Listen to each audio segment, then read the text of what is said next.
Good morning, everyone. I'm back, and I was just wondering, are there any fans of synchronicity out there? Because as I was prepping this, as I was, setting up my computer, seeing if I have my notes, my friend Michelle, hi Michelle, she's like one of my best friends. She's a writer, she's an editor, and I love her to pieces.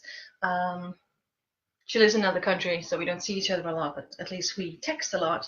And so just as I was prepping this Facebook Live, she sent me this inspirational quote, and I'm sure you're already realizing I'm a huge sucker for inspirational quotes. If you've seen my personal Pinterest, yeah, it's all over the place, and I'm sharing these all the time, and I will share some of them today as well. But she just sent me this one. You can choose courage or you can choose comfort, but you cannot choose both. And I'm talking synchronicity here because the theme for today for me is feel the fear and do it anyway. So I thought that was just, I love it when things come together like this. So feel the fear and do it anyway. Um, Picking courage over comfort. A lot of creatives struggle with this. A lot of creatives struggle with, I think a lot of people in general struggle with fear, but I would say for creatives, it's a little more intense because creation equals visibility equals vulnerability. If you create something, you make yourself visible, and you make yourself visible in a very particular way. So you share a piece of your soul.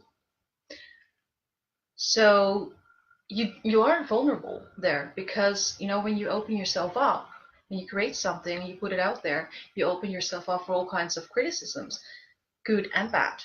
um, so creation, to me, creation, if you want to create, you want to become visible, and to become visible you have to be able to deal with the vulnerability that is part of that. And that is why a lot of creatives feel this fear so intensely, and a lot of creatives are stopped by this fear. They stop creating, or maybe they are creating but they're not putting it out there. And that is okay. Like, if you write for yourself, that is okay, but I would say that a lot of creatives, a lot of what we get our energy from is in the sharing and seeing it resonate with other people. So the making it visible is actually part of the creative process. And that is a fearful process. And I was like, I struggle with that still. Like, I'm here now. This is the third time. I'm keeping track because I have this deal, this wager with Sherry McCarthy from Creative Mermaids, and I struggle with this still.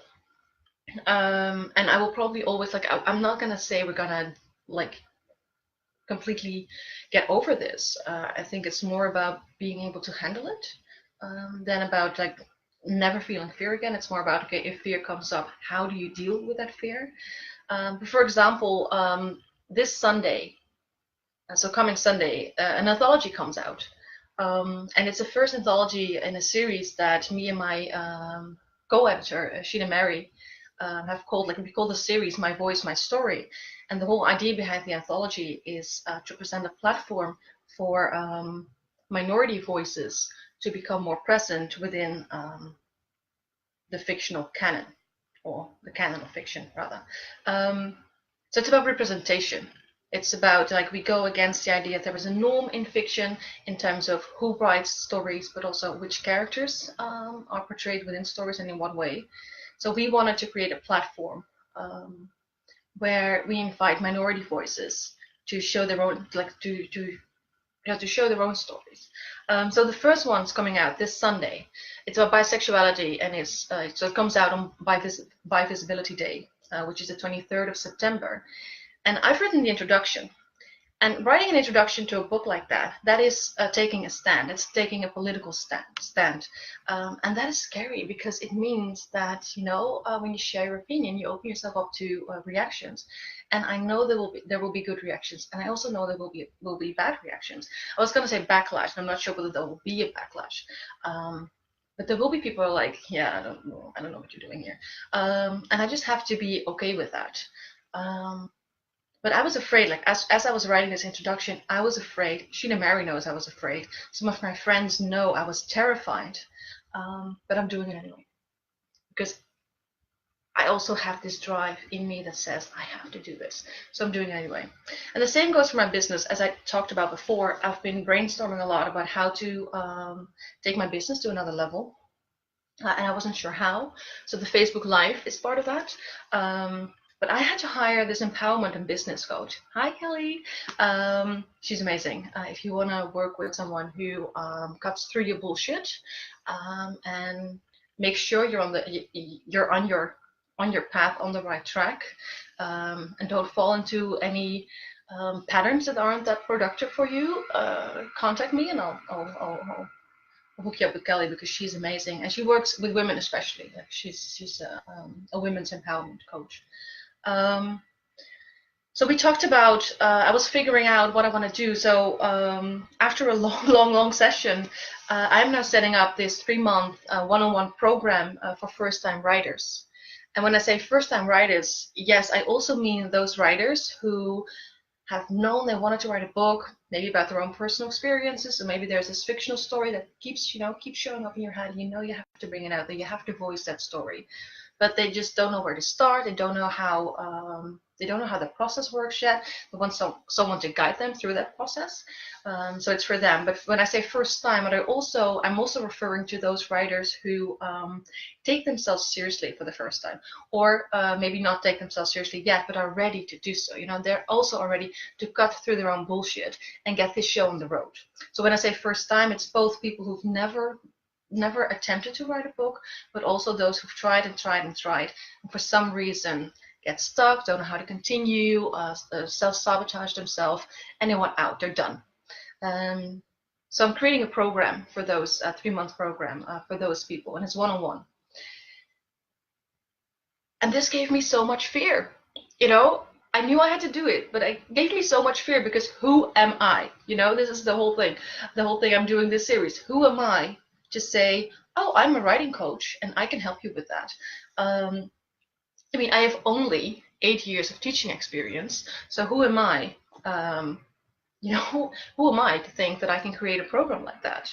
But I've always wanted to create a program like this. I always wanted to create this tailor-made program, in which I look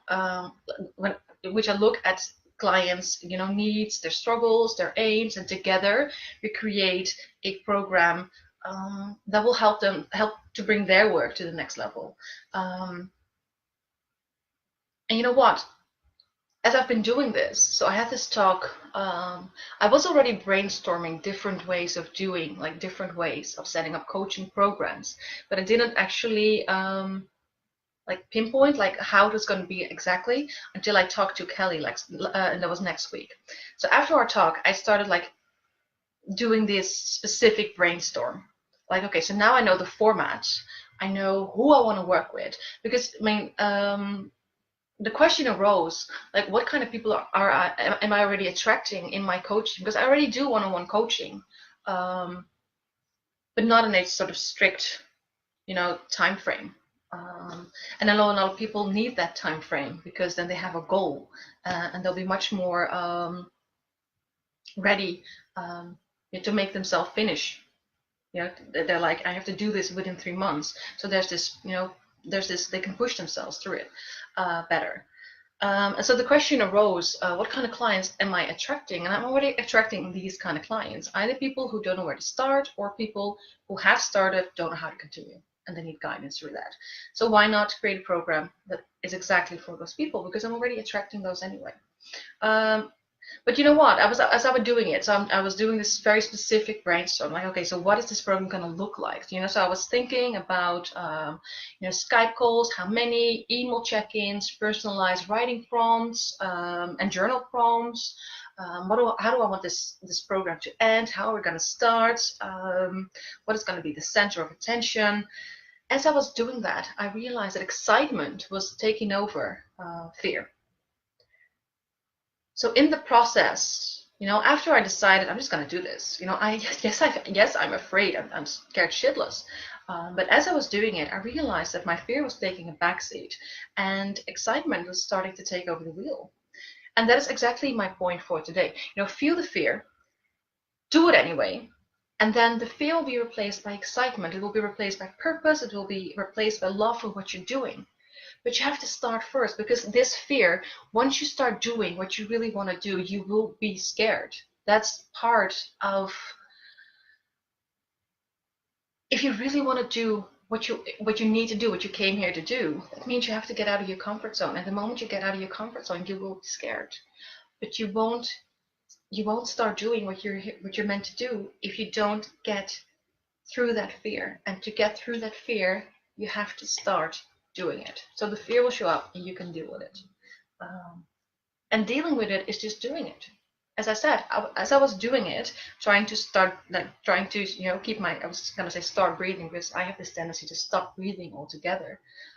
So as I was trying to keep my breathing up, what happened is that I started being excited. I started to enjoy. I started to envision how great it was, to be at the end of this, like to be in the middle of the series and see, my clients, like their mindset going like, this is what I'm doing. This is how I'm self-sabotaging myself. Oh, so this is how I start doing an outline, and having them finish that outline, for instance, in those 3 months, so that they can start writing their book, which is an example of what this program can be like. You have to start first. And there's this other quote. As I said, I'm a huge sucker for inspirational quotes. There's this other quote that I want to share with you, and I'm sure, depending on generation, I think a lot of people know this already. There's this quote that kept popping up, like in my Facebook feed, and also my aunt talked about, like my aunt just mentioned it, and it is it's a quote by Astrid Lindgren. So it's from Pippi Longstocking, and she's known to say, "I've never tried that before, so I think I should definitely be able to do that." Think about that. I have never tried that before, so I think I should definitely be able to do that. So the first time it popped up, it was on Facebook, was a Dutch author that I follow, and she had to speak at some event. But she was like, can I, I've never done this before, so I'll probably be fine. And then on last Friday, so that was after I had my talk with Kelly on Wednesday. So I was brainstorming, and then my aunt called me on Friday. She's also an entrepreneur. So we talked about this program. So we talked about the ideas that I had and the things that I figured out after I had my call with Kelly, like the things I realized, if I do it this way, this is not going to be productive, so this is the way to go. So I was sharing what I had already with my aunt. And she was super excited. Like, she's one of those, whatever you do, you'll be fine people, which is very nice. Like, it's nice to have some cheerleaders in your life.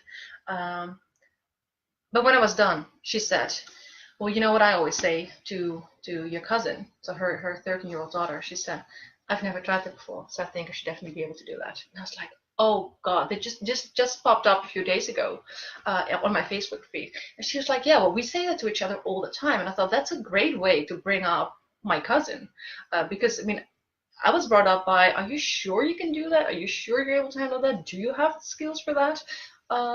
But it's so much more productive to tell your child, "Oh, you've never tried that before. Well, why wouldn't you be able to do that? Just try it." That doesn't mean you won't fail. But another impromptu inspirational quote, I always like to think, and this is one I definitely pinned on Pinterest, sometimes you win and sometimes you learn. Even if you fail, you will have learned. So failing is not really a thing. It's just a learning process. So yeah, this quote, I've never tried that before, so I think I should definitely be able to do that. This is how things are being invented. Things like I'm not sitting here talking to a computer because everyone just keeps doing what they already know they're doing. That's not really how creation works. Creation is about imagining what you should be able to do, and then just do it. That's what creation is about. That's why I'm now sitting here talking to a computer. And funny thing is that I realized that I've been using that strategy already in my work, because the first time when I started copywriting, this is how that happened. I was talking to, I've known someone. I was like an accountability partner of mine for writing, and he owns this company, and I work for them now. And he was like, "Have you ever done any copywriting?" And I was like, well, I write my own copy, and I have this friend, and she's a yoga teacher, and I help her write copy. But no, it's not something that I officially offer as a service. And he was like, well, I think you can do it. And I was like, well, we can try. We can always try, and if it doesn't work out, it doesn't work out. So then a little while later, a few months later, he asked me if I ever tried ghostwriting. And we had the same, by the way, I'm still copywriting for them, so we were fine. I was able to do that. So he asked me about ghostwriting, and my mindset was already changing. So he said, did you ever do any ghostwriting? And I was like, no, I've never done that before. And he's like, do you think you can? And I was like, I don't see why I wouldn't be able to do that. So see, my mindset was already going that direction. So yeah, now, and I did ghostwrite a book. And I've actually been asked to ghostwrite another one. So I never tried that before. But I didn't see, at that point, I was already there. Like, I didn't see why I wouldn't be able to do so. So I just tried it. And I succeeded. And as I said, you won't always succeed.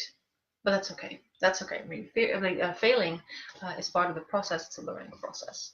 So, and the same goes for this program. For me, the same goes for this program. Because no, like if I'm like, this is my fear. My fear is I felt the fear because I've never created something exactly like this. I've never done that. Yes, I've been a teacher for 8 years. I've created teaching programs about the same length of time. But when I'm in my fear mode, I can tell myself, yeah, but that's an academic setting. That's entirely different than a fiction. That's entirely different than writing with fiction authors. And yes, that is correct. But it doesn't mean that I don't have the necessary skills, or doesn't mean that I don't have the necessary skills or the knowledge to understand what goes in a program that is this and this long. I have experience with that. So I don't have experience with the exact same format, but I have been coaching writers one-on-one on this topic already. So if I take all these skills together, there's absolutely no reason why I shouldn't and couldn't be able to do this. And that is my point for today. Feel the fear, do it anyway. And maybe this should be your daily mantra for this week. I've never tried that before, so I think I should definitely be able to do that. I'll share that in the notes, in the comments below. Try that. Wake up every morning, and whenever you find yourself thinking, I don't think I can, just tell yourself, I have never tried that before, so I think I should definitely be able to do that. Just try it. And see what happens. See what happens if you tell yourself this enough. See what happens. See how it changes your mindset. If you want to know, as I said, like I'm brainstorming. Like I have quite a clear vision on what the program is going to look like right now. What I know now is when it starts. I gave myself a little deadline. It starts. I have 2 weeks in which you can start. So it depends if you're interested. It depends on your own schedule. So you can either start in week 45, which is the week of November 5th, or you can start in week 46, which is the week of November 12th. The entire program will actually be 3.5 months because there will be a 2-week Christmas break. But if you need any more information, or if you know someone who might benefit from this, just send me a personal message or email me. You reach out to me, and I can give you a little more information. The moment I have my copy ready, I'm writing my copy at the moment, so I can put it on my website. The moment I finalize that, I'll probably talk about it here, but I will also probably share it in my newsletter. But in the meantime, if you want to be updated about my process, just send me a message, and I'll tell you what I know for now. Okay. So mantra for the week: I've never tried that before, so I think I should definitely be able to do that. Have a good week, everyone.